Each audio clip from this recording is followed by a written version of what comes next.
बात करते हैं मिशन मार्स की। 2:38 पर मंगलयान जो है वो लॉन्च हो जाएगा। 4 घंटे बचे हैं, करीब 4 घंटे का वक्त है और इसके बाद ये लॉन्च होगा और 1 साल का वक्त लेगा ये पहुंचने में मंगल पर। लेकिन इससे जुड़े तमाम सवाल हैं और उन सवालों के जवाब के लिए हमारे साथ जुड़े हुए हैं हमारे खास मेहमान। हमारे साथ जुड़े हुए हैं बलदेव राज डावर जी जो कि वैज्ञानिक है, अरविंद रनाडे जी, अमिताभ पांडे जी दोनों वैज्ञानिक हैं और हमारे साथ विकास जी जुड़े हुए हैं, खगोल शास्त्री माफ कीजिएगा। विकास नौटियाल जी, क्या जरूरत थी कि मंगल को ही चुना?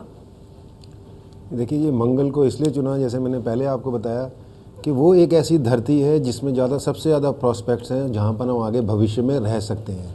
और दूसरी चीज़, अगर हमने टेक्नोलॉजी डेमोन्स्ट्रेट करनी है इंटरप्लैनेटरी, तो उसके लिए मंगल सबसे सही है। क्योंकि अगर हम ये कर पाते हैं तो अगर हम मंगल में अगर हम ऑर्बिटर बैठा पाए ठीक तरह से, जो बहुत ही मुश्किल काम है, तो हम ये साबित कर पाएंगे कि हम में काबिलियत है। तो मार्स ऑर्बिटर मिशन इसका नाम है।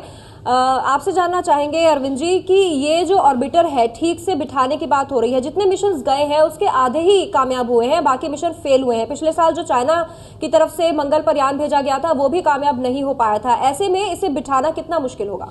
बिल्कुल सही कहा, क्योंकि सबसे मुसीबत या सबसे अगर हम चैलेंज वाली बात करते हैं तो लगभग 40 मिनट के बाद हमें तो पता चलेगा कि हमारा जो मार्स मिशन है वो अपनी धरती की कक्षा में कामयाब हो रहा है।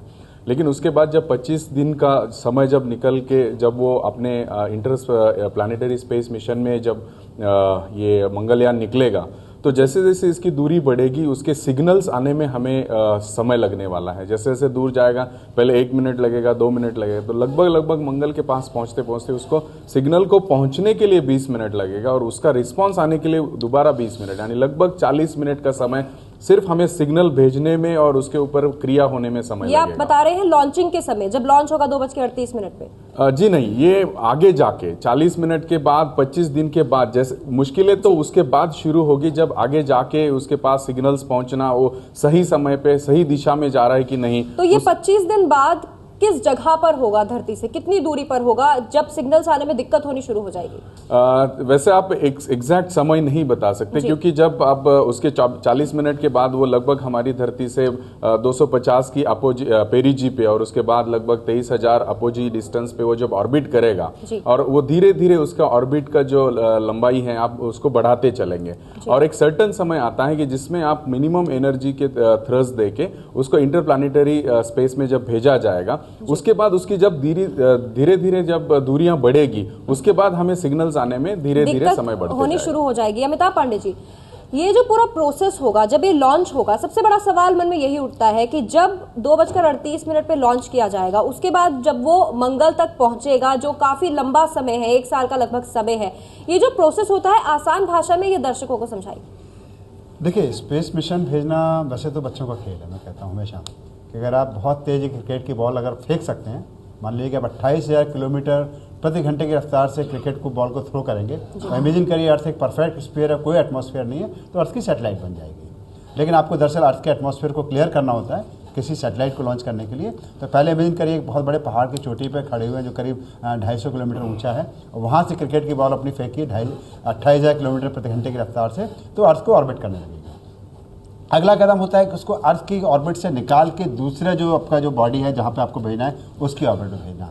तो दरअसल क्या होता है कि जब भी आप अपने जो भी आपका स्पेस मिशन आपने लॉन्च किया, पहले अर्थ की ऑर्बिट में गया, अर्थ की ऑर्बिट जाने के बाद उसके आपको ऑर्बिट के साइज को इंक्रीज करना होता है। तो आप क्या करेंगे कि जब वो अर्थ की ऑर्बिट पे 2 पोजीशन होती है, एक पेरिजी, एपोगी। पेरिजी मतलब जो सबसे पास में, एपोगी जो सबसे, यानी हम इसको कक्षा में बांट लेते हैं अमिताभ जी। पेरिजी में जब आएगा तो उसको आप रॉकेट को और तेज फायर करेंगे, मतलब और फायर करेंगे, उसकी स्पीड इंक्रीज होगी। स्पीड इंक्रीज करेगी तो ऑर्बिट का जो साइज है वो इंक्रीज हो जाएगा। तो जब एपोगी पहुंचेगी तो वो हाइट इंक्रीज हो चुकी होगी। एपोगी पे रॉकेट फायर करेंगे तो पेरिजी, तो धीरे धीरे इसे जो 25 दिन का वक्त है, इसमें पहले तो अर्थ की जो ऑर्बिट है उसमें 248 से लेके आपका 23,000 किलोमीटर की ऑर्बिट में इसको सेट करना है। जो क्लोजेस्ट होगा 2048 की होगा, हाईएस्ट होगा 23,000 किलोमीटर की ऑर्बिट होगा। फिर नेक्स्ट स्टेप होगा उसके अर्थ की ऑर्बिट से निकाल के सोलर की सन की ऑर्बिट में डालना, और वो मतलब फिर होगा कि जब यानी आप ये कह रहे हैं कि अर्थ से जो धरती है वो एक कक्षा है, उससे जब वो दूसरे उसमें जाएगा, दूसरे प्लैनेट की तरफ बढ़ेगा तो एक एटमॉस्फेयर होता है, उसके बाद जब वो उसमें एंटर करेगा तो वहां पर तकलीफ आएगी। पहले तो अर्थ की ऑर्बिट से निकल कर मार्स तक पहुंचाना है, जी। तो इसको बोलते हैं होमन ट्रांसफर ऑर्बिट होती है। अचानक क्या करेंगे, उसकी स्पीड इतनी करेंगे कि वो सोलर सिस्टम की सन की ऑर्बिट में आ जाए, मतलब अर्थ भी सन को ऑर्बिट कर रही है, तो अर्थ की ग्रेविटी से रिलीज होके वो सन की ग्रेविटी में आ जाए, और फिर उसको ऑर्बिट का साइड इतना इंक्रीज कर दिया है कि जब आज 10 महीने बाद जहां पे मार्स होगा वहां पर हमारा अंतरिक्ष यान पहुंचे। तो बहुत थोड़ा मुश्किल काम सोचिए कि आपका रॉकेट वहां दागा है जहां पर आपका अभी मार्स है नहीं, जब वहां पहुंचेगा तब वहां मार्स को आना है, तो वो मैचिंग बहुत प्रिसाइज होता है कि वहां आपका स्पेस मिशन पहुंचा, फिर उसको आपको मार्स की ग्रेविटी में उसको कैप्चर करना है, तो मार्स को ऑर्बिट करना शुरू कर दे। ये सबसे क्रिटिकल काम होता है। इसमें आपने अगर तेज रॉकेट फायर कर दिया तो एस्केप करके वो भाग जाएगा, फिर वो सन को ऑर्बिट करने वाला एक बन जाएगा, तो आपका मिशन फेल हो जाएगा। अगर आपने सही स्पीड नहीं दी, कम स्पीड दी, तो मार्स में जाके क्रैश कर जाएगा। कई मिशन जो फेल हुए हैं इन्हीं वजह से हुए हैं, और कई बार तो बड़े अमेरिका का भी एक मिशन था पोलर लैंडर, वो उसमें क्या हुआ कि उन्होंने एक उनका जो सब सिस्टम था वो चिप बाहर से आउटसोर्स की थी, उसमें इंपीरियल सिस्टम इस पर बात करेंगे। विकास जी कुछ कहना चाह रहे हैं? जी बिल्कुल, मैं पांडे जी की बात को आगे बढ़ाऊंगा। जो सबसे बड़ा मेन चैलेंज, देखिए हमने जो मंगलयान को पहले पृथ्वी का चांद बनाएंगे, हम एक तरह से कह सकते हैं, वो तो हम अक्सर करते आए हैं, सक्सेसफुल स्टोरी है हमारी। जो हमें सबसे बड़ा चैलेंज होगा वो ये होगा कि हम जब मंगल के पास पहुंच जाएगा, जैसे पांडे जी ने बताया, उसको उसके कक्षा में डालना, उसके बाद उससे बात करना। अब जैसे अब अपना टीवी का रिमोट है, चैनल बदलते हैं, इधर बटन दबाया उधर चैनल बदल जाता है, पर यहाँ पर दिक्कत क्या आएगी कि आपके पास डायलॉग नहीं है। आप यहाँ से जो सिग्नल पहुँचेंगे वो लगभग 20 मिनट लग जाएंगे उसको वहाँ पहुँचने में, फिर वहाँ से फिर 20 मिनट लगेंगे, यानी लगभग 40 मिनट तक ऐसा समय आएगा जब मंगलयान को अपना दिमाग से काम करना होगा। इस बात को मैं फिर समझा देता हूँ। अगर आप यहाँ पे कुछ एक्शन, आप मंगलयान को बोलेंगे ऐसा करें, तो इस बात को वहाँ पहुँचने में 20 मिनट लगेंगे। मंगलयान कहता है मुझे कुछ दिक्कत है, उस दिक्कत तक हम तक पहुँचने में 20 मिनट मिलेंगे। ये बहुत ही बड़ा चैलेंज होगा मतलब, और यही चैलेंज जो है एक बड़ा रीज़न होगा हमारे सक्सेस और फेलियर का, क्योंकि उस लगभग 20 से 40 मिनट तक मंगलयान को अपने दिमाग से काम करना होगा, और वो दिमाग हम उस पर डाल पाए हैं, यही एक काबिलियत के हम अपनी साबित करेंगे। जी बलदेव जी, आपसे जानना चाहेंगे, ये जो जिस कमांड की बात कर रहे हैं विकास जी, ये कमांड कैसे दी जाएगी और कैसे ये मंगलयान से वापस पहुंचेगी, और जब ये लॉन्च हो जाएगा, यानी कि आज ये लॉन्च हो रहा है, तो कितना वक्त, समय एक निर्धारित समय नहीं बता सकते, लेकिन अनुमानित कितना वक्त बाद ये प्रोसेस होगा जो 20 मिनट वाला विकास जी कह रहे हैं? ऐसा है, महाभारत में एक बड़ी सुंदर कथा आई है कि द्रौपदी के स्वयंवर को जीतने के लिए एक शर्त रखी गई कि जो एक तीर चलाने वाला है वो एक कढ़ाई, तेल वाली कढ़ाई पे खड़ा होगा, ऊपर तख्ता होगा, उस पर वो खड़ा होगा, ऊपर एक चक्कर घूम रहा होगा, चक्कर से परे एक मछली होगी। तो ये जो जो जो स्वयंवर चाहता है द्रौपदी को, उसको आके तेल में देखना है और उधर तीर लगाना है और मछली को चक्कर में से, घूमते हुए चक्कर में से निकाल के आंख में डालना है। काफी मुश्किल बता रहे हैं। तो इसी तरह से काफी मुश्किल, बड़ी बहुत सुंदर कल्पना है, लेकिन ये कल्पना जो वो तो कल्पना थी और ये सचमुच की कहानी है। वो ये है कि पृथ्वी जो है लगभग 30 किलोमीटर प्रति सेकंड की रफ्तार से सूर्य की परिक्रमा कर रही है। उसके बाहर जो मंगल है वो लगभग 24 किलोमीटर प्रति सेकंड की रफ्तार से चल रहा है, और इन दोनों चलते चलते आज की तारीख में मंगल जो है, पृथ्वी और मंगल के बीच का फासला है लगभग 22 करोड़ किलोमीटर आज की तारीख में, और जिस दिन पहुंचेगा उस दिन फासला होगा 28 करोड़ किलोमीटर। इस बीच में 6 अप्रैल को मंगल जो पृथ्वी के बहुत निकट आएगा, और उस वक़्त इतना नज़दीक होगा कि हमें सिर्फ 9 करोड़ किलोमीटर पृथ्वी और उसके बीच में फासला होगा। अब हमने जो रॉकेट भेज रहे हैं आज, वो उस बिंदु पर को टारगेट करेगा जिस बिंदु पर सितंबर में मंगल ने पहुंचना है। तो बहुत ही कठिन है, इसके सामने वो सीता और द्रौपदी स्वयंवर तो एक बच्चों का खेल लगता है।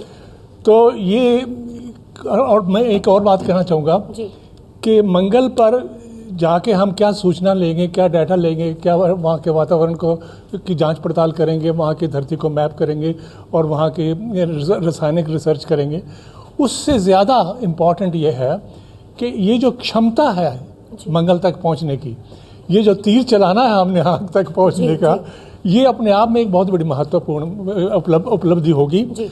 और इससे जो टेक्नोलॉजीज डेवलप होंगी उनका बहुत प्रयोग है। इस पे बात करेंगे, टेक्नोलॉजीज पे बात करेंगे, लेकिन उससे पहले अरविंद रनाड़े जी, ये जो यान भेजे जाते हैं उसके बाद कुछ कामयाब हो जाते हैं, कुछ फेल हो जाते हैं। कामयाब हो इसके लिए कौन से फैक्टर्स हैं जिससे पता चलता है कि ये कामयाब हो रहे हैं? देखिए, ये बहुत ही एक ऐसा सवाल है कि आप कहाँ फेल होंगे, ये जैसे आपका एक तरीके से सवाल है। लेकिन यहाँ पे चुनौती, पूरा मिशन जो है, जैसे सभी पैनलिस्ट भी कह रहे हैं कि ये पूरा चुनौती भरा हुआ है। ऑफ कोर्स चुनौती भरा हुआ है, क्योंकि सबसे पहली इंपॉर्टेंट बात है कि जब यहाँ से आप उसको लॉन्च करते हैं, इनफैक्ट अगर आप उसके मोर प्रिसाइजनेस में चले जाएंगे तो लॉन्चिंग का समय 5 मिनट भी बहुत क्रिटिकल है, कि वो 5 मिनट के अंदर ही काउंटडाउन के समय आपको रॉकेट फायर होके वो निकलना चाहिए। अगर उस 5 मिनट में आप अगर देरी हो गई तो आपको फिर वेट करना पड़ेगा 24 घंटे का। तो वहां से लेके शुरू के 5 मिनट से लेके आने वाले लगभग 300 से 350 दिन तक का जो मुश्किलों का सामना है, जिसमें आपने जैसे बोला कि पहले 5 मिनट का है, उसके बाद उसको पहली कक्षा में उसको प्रस्तापित करना है, उसके बाद उसके धीरे धीरे कक्षाएं बढ़ाते जाना, उसके बाद उसके जब वो इंटरप्लानिटरी मिशन में चला जाएगा तो हमें नासा के डीप नेटवर्क की जरूरत है। उसमें हमें संदेश भेजने के लिए, उसके संदेश आने के लिए, जिसमें ज्यादा से ज्यादा हमें बड़े एंटेनास की जरूरत होती है। तो हर समय हमें दिक्कतों का सामना करना है। बट जहां तक हम अपने इंजीनियर्स के ऊपर विश्वास रखते हैं, जिस तरीके से इन्होंने टेक्नोलॉजी का बनाने की कोशिश की, हम उम्मीद करते हैं कि सब कुछ सही होगा और यही आशा हम करके चल सकते हैं। तो जो टेक्नोलॉजीज भी इसमें यूज हुई है उस पर भी हम बात करेंगे, क्योंकि जो टेक्नोलॉजी होती है, जैसे कि अमिताभ पांडे जी ने भी कहा था कि जो शूज हम घरों में इस्तेमाल करते हैं, जूते घरों में इस्तेमाल करते हैं, वो टेक्नोलॉजी इस्तेमाल की गई थी इसी तरह के मिशन में और उसके बाद वो घरों तक पहुंची। तो ऐसी कौन सी चीज है जो टेक्नोलॉजी के जरिए घरों तक भी पहुंच सकती है? तमाम सवाल मन में उठ रहे हैं। बहुत ही दिलचस्प ये पूरा टॉपिक है, इस पर चर्चा जारी रहेगी। तो हम बात कर रहे हैं मंगल मिशन की। 2:38 पर मंगलयान लॉन्च किया जाएगा भारत से और उसके बाद 1 साल का वक्त लगभग लगेगा मंगल तक पहुंचने तक इस मंगलयान को। इससे पहले इसरो के चेयरमैन राधाकृष्णन पहुंचे दर्शन करने बालाजी के मंदिर, क्योंकि इसकी कामयाबी की कामना के लिए वहां पर पहुंचे थे, बालाजी के मंदिर पहुंचे थे, क्योंकि बहुत महत्वपूर्ण दिन है आज का। भारत के लिए भी बहुत महत्वपूर्ण दिन है, क्योंकि इस तरह के जो मिशन होते हैं उसमें काफी वक्त लगता है, काफी वक्त तक इसके लिए काम किया जाता है और उसके बाद कोई गारंटी नहीं होती कि इस तरह के मिशन कामयाब होंगे या नहीं होंगे। और इस पर चर्चा के लिए हमारे साथ लगातार बने हुए हैं हमारे खास मेहमान। बलदेव जी, आपसे जानना चाहेंगे कि जो ये वक्त चुना गया है, ये वक्त क्यों चुना गया है? यानी एक कहते हैं कि 26 महीने के बाद एक ऐसा वक्त आता है, तब इस वक्त को चुना जाता है। तो क्या है ये 26 महीने का अंतर? हाँ, ऐसा होता है कि मंगल जो है, पृथ्वी जो सूरज के गिर्द घूम रही है और उससे बाहर मंगल घूम रहा है, और मंगल को घूमने में लगभग 2 साल लगते हैं और पृथ्वी को लगभग 1 साल। और हर 26 महीने बाद जो पृथ्वी जो है तेज तेज चलती है, तो मंगल को अपने दाईं तरफ छोड़ते हुए उसको ओवरटेक करती है। तब मंगल पृथ्वी दोनों सूरज के एक तरफ होते हैं, बल्कि तीनों एक सीध में होते हैं, सूरज, पृथ्वी और मंगल।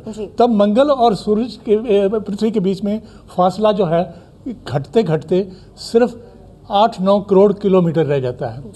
और जब मंगल उस तरफ होता है सूरज के और पृथ्वी इस तरफ होती है, तब दोनों के बीच की दूरी जो है लगभग 38 करोड़ किलोमीटर होती है। कहाँ 9 और कहाँ 38 करोड़ किलोमीटर।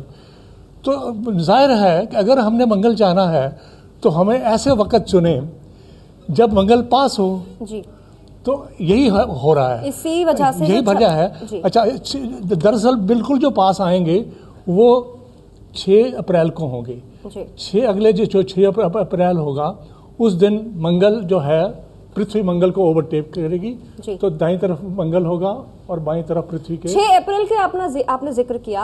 आज जो वक्त तय किया गया है वो है 2:38 पर, ठीक है। और इससे पहले भी कुछ दिन पहले 28 अक्टूबर को एक वक्त तय किया गया था, लेकिन मौसम खराब होने की वजह से उसे पोस्टपोन करना पड़ा था।